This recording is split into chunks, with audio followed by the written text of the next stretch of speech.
patterns. Is that something you can say, okay, it happened in that game and can kind of forget about it, just let them know about it and move on? Or I let them know about it. Yeah. We do those kind of things. And does that concern you moving forward?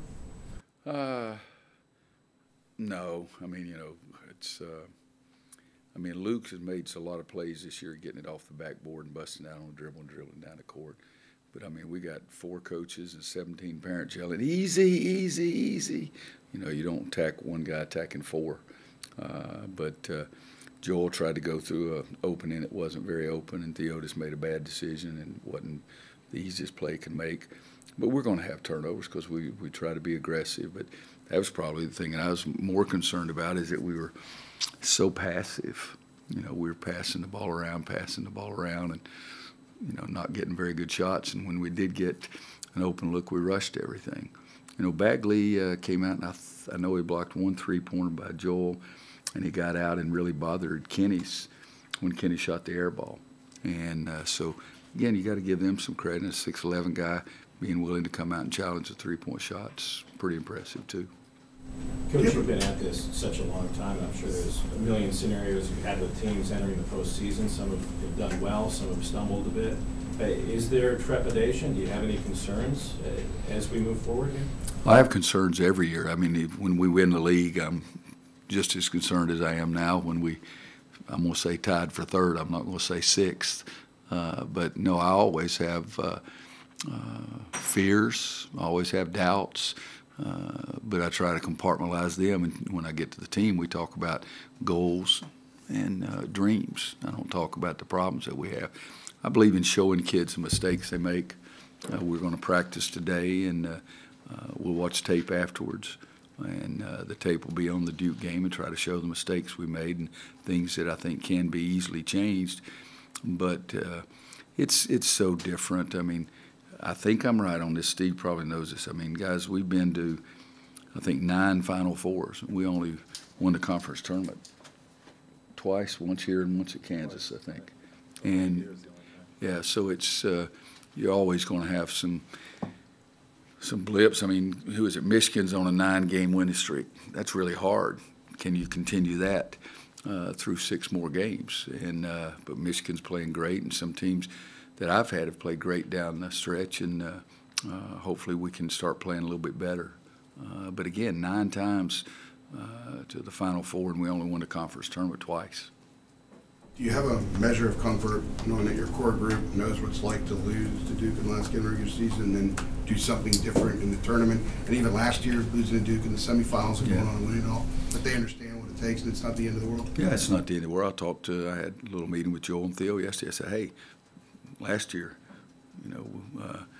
last regular season game, didn't we lose to Duke last year? And or was it year before. Thank you.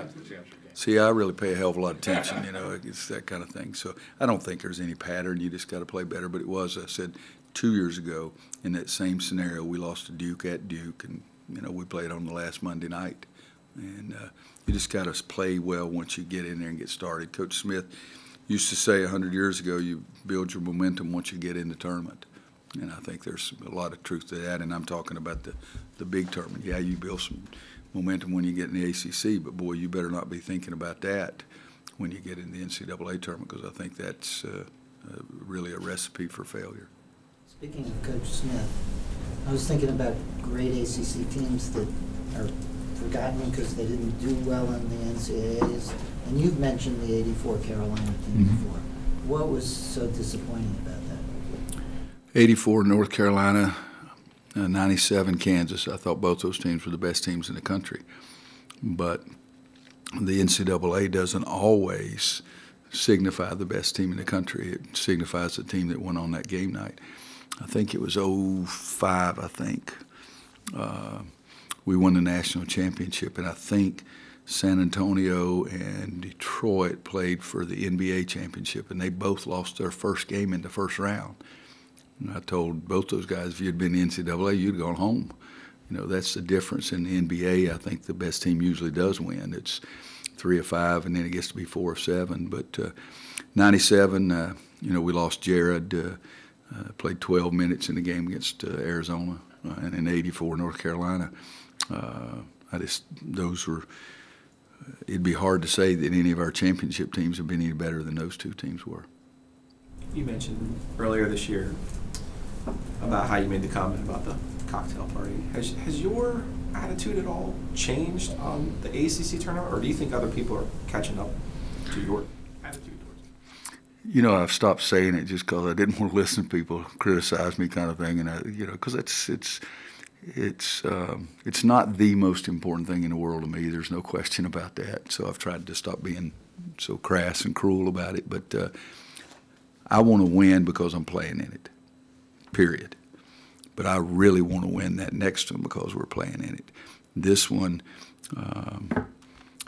we won the ACC tournament in 6 and 7 or 7 and 8? 7 and 8. And those were really good teams. Nobody talks about the 2007 team at all, and that was a really good team. I mean, Brandon Wright, Tyler Hand, wasn't that 07? Yeah. I mean, that was a really good team, but nobody talks about that team. And but everybody talks about 05, 09, 16, 17, those teams that get to the Final Four. But I do, it's just shut up and play. I don't believe in shutting up and dribble. I'll never believe in that junk. But it's a tournament that I do enjoy when I get there. I sit back a lot before and afterwards and try to really see the significance of it. But that's just my opinion. When you make those comments, there might be a misconception that you either coach differently or try differently in those games, right? It's just a matter of how you react to the results of the tournament. No, I get the exact same feeling before the games, the exact same feelings after the game, win or lose. I want to win. I tell my guys all the time, I liked it better when I said I'm packing 3 suits. Now I got to pack 4, that kind of thing. But I'm not going up there just to stay one day. I really do. And I don't talk to the team about, the biggest cocktail party in the South. I don't talk to the team about that because we're in the tournament. If we're going to play, I want to win the thing. And I don't think we prepare any differently. I guess it's just a philosophy thing with me because it's just what I think. 3 years ago, you played 4 games in the ACC tournament. You guys were a 5 and got to the finals. Did you, looking back on that, Was that Notre Dame or who was that? Notre Dame, yeah. yeah. Okay. Did you coach early on in that tournament as if you might play 4 games? Oh, yeah. I mean, I'm prepared. Like I said, I'm taking 4 suits. I don't get the suckers wrinkled just by having them in a bag. I want to use them.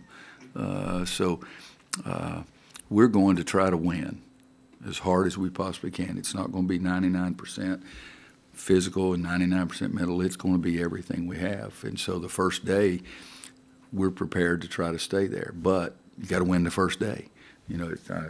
Well, maybe we should rest Joel a few more minutes. You rest him and you lose, then you can go home. He gets a lot of rest. So I've never done those kind of things, no. Was that the only time you've coached 4 in 4 days? Did your Kansas teams ever have to play 4? Usually we've been pretty good and not have to play that. I like that part better. What did you learn from that, having to go layering down on top of each other and sort of that little grind that it was? I have no idea. I'd like to give you something that's great, but I just told them we're going to play our tails off and see what happens if they let us stay tomorrow. I mean, that's what I say all the time. I said, let's play our tails off. And, maybe they'll let us hang around and play again tomorrow. I've said that all the time, but I remember that we were playing pretty well against Notre Dame, and then all of a sudden they made like 10 jump shots in a row, something crazy like that. And it was start to bus. I'm trying to remember your stories about recruiting, Joel. Was it? I'm trying to remember. Did you say you noticed the competitive edge, the tough competitive thing immediately, or was that something you came to know the more you recruited him? The more I recruited him, you got to know it more. Watching him play in the games, you got to, and in the summer stuff too, summer and spring, you knew that he was a very competitive kid. But the more you saw that, the more you watched him play, the more you saw about the toughness part of it. And, in his senior year, he didn't lose a game. He missed 5 games because of a knee injury, or 5 or 6 or 7, I don't remember exactly how. And they lost some of those games, but he didn't lose a game. And that was important to him, not to lose a game. And so you see that toughness and the competitiveness that you really like. more competitive since he's been here, or is he just wired that way to be that way? I all think the each and time? every year, my own opinion, you would have to ask him, but I think each and every year he's gotten more competitive. I really believe that. I think it could be because he feels more comfortable in showing it, but to me, I think he's gotten more and more and more that way. You think that was just him being a step ahead of the rest of us with his comment about being scared? I feel like that was like a leadership move on his part, so that we'd write about that. I don't think he was really scared, did you? Joel? I didn't even see the comment. He said he was timid, that they played timid. He said he was scared as hell. That's what he said. Yeah.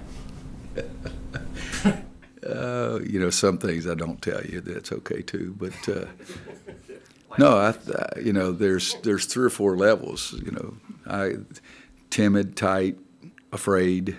You know, I challenged them a little bit because I thought we were very timid, very tight. And I'm thinking, why are you tight?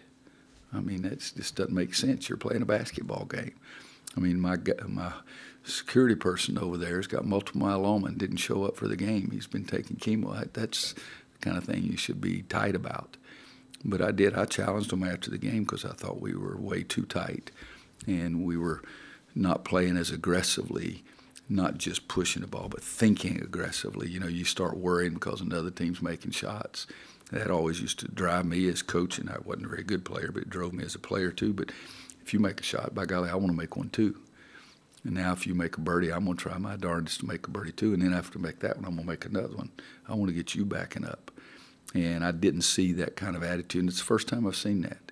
And so I got on him a little bit, and we talked about which degree it was. And I'm not going to tell you all the conversation, but it was funny that he said that. But I think that we weren't nearly as aggressive mentally or with our play as I wanted us to be in the second half.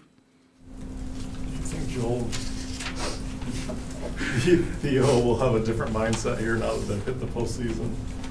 Or I hope not, you know, because their mindset's been really good. The other years it's worked out pretty well. When you're a senior, you get to see the end of the line and you care a little bit more about the little things, but you can't carry that with you because I think that adds pressure to you. Our mindset, like I say, has been pretty good, and I hope that we keep it like that and play, just play. Just play. You know, and the biggest thing at tournament time is game day. You got to play on game day, and I hope that they'll adopt that. And you know, last year, you guys may not believe it, but I had never heard them. I'd heard the word before in my life. It's in my vocabulary, but I'd never heard the word redemption until we got to Phoenix. I think I even told you. I mean, that was them, you know. But no, I hope we'll try to approach it like we have been. I need some advice on how to kill time. Yeah, it's driving me crazy too. 9:30. Well, and it's the worst thing is I used to sprint and then I jogged and walk, and now I just walk. But last year it's snowing up there and we still tried to walk outside and walked across the bridge, walked over there, walked back. But 9:30 at night I may go twice. I hate to tell you what the forecast is for Wednesday. I mean, I'll tell you, we got beat by Duke at Duke in 2010 by 117 points or something like that. And we left and drove to Wrightsville Beach. And the next morning I got up and I said, I'm going to go walk. So my buddy Ted Seagroves went with me. We got back to the house, and about 31 minutes later I said, I got to go for a walk. I walked 5 times that day. You know, I didn't want to talk to anybody, and these guys said, recognized me and said, Coach, boy, you really got beat last night. You think I don't know that?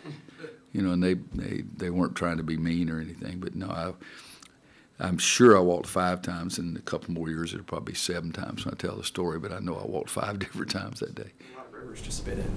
Yeah, there's New York. I've never spit in the river in New York. I may try that. That may be a way I'll take up my time. I appreciate that. I mean, you're not on Twitter, so. Yeah. Or is it Twitter or Tweeter? Okay, no, I'm not. Anybody else?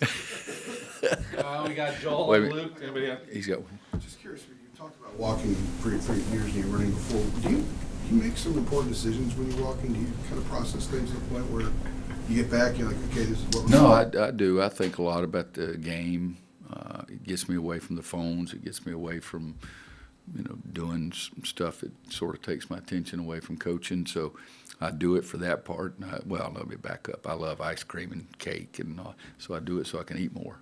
but somebody told me it was healthy too. But I do think a lot because I go a lot by myself.